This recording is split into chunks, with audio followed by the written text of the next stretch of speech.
Amerika Birləşmiş Ştatları prezidenti Donald Trump və Rusiya prezidenti Vladimir Putin arasında baş tutan telefon danışığında əhəmiyyətli nəsə əldə edilmədi. Sadəcə Rusiya Ukraynanın enerji mənbələrinə zərbələr endirməmək barədə öhdəlik götürdü. Təbii ki, qarşı tərəfin də eyni tələbi yerinə yetirməsi şərti ilə. Danışıqlardan gözlənilən nəticə savaşın dayandırılması ilə bağlı razılığın əldə olunması baş tutmadı. Rusiyanın buna getməyəcəyi aşkar idi. Rəsmi Moskva müvəqqəti atəşkəsdə maraqlı deyil. Hazırda Ukrayna Avropa ölkələrindən aktiv dəstək alır. Donald Trump'ın hakimiyyətə gəlməsindən sonra Avropa ölkələri yardımın miqyasını daha da genişləndiriblər. ABŞ isə Oval Ofisdə yaranan gərginlikdən sonra Ukraynaya hər cür dəstəyi dayandırsa da, Zelenski hökumətinin atəşkəs barədə təklifi qəbul etməsindən sonra həm silah, həm kəşfiyyat məsələsində yardım proqramını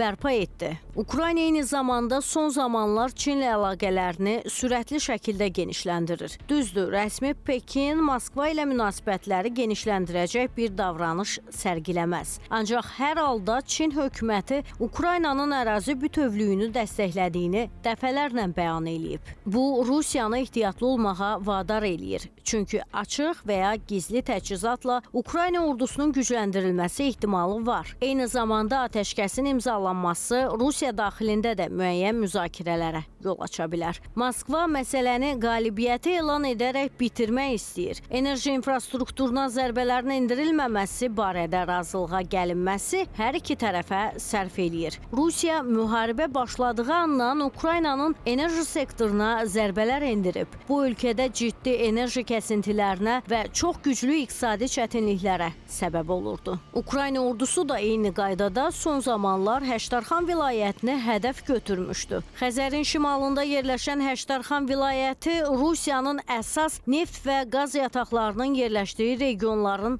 başında gəlir. Ukrayna son zamanlar bu bölgəyə hücumları gücləndirib. Putin təklifi qəbul etməklə həm də bu hücumların qarşısını aldı. Hazırda Rusiyanın qarşısındakı əsas hədəf Belqradda da nəzarəti yenidən bərpa etməkdir. Bu məqsədlə yenidən Ukraynanın dərinliklərinə zərbələrin endirilməsi istisna olunmur. Kiyevdə ehtimal ki, Moskvaya adekvat cavab verməyə çalışacaq. Vaşinqtonun böyük razılaşma adlandırdığı telefon danışığından sonra belə müharibənin dayanmaması göstərir ki, məsələ heç də Trump'ın prezidentlikdən qabaq səsləndirdiyi kimi sadə deyil.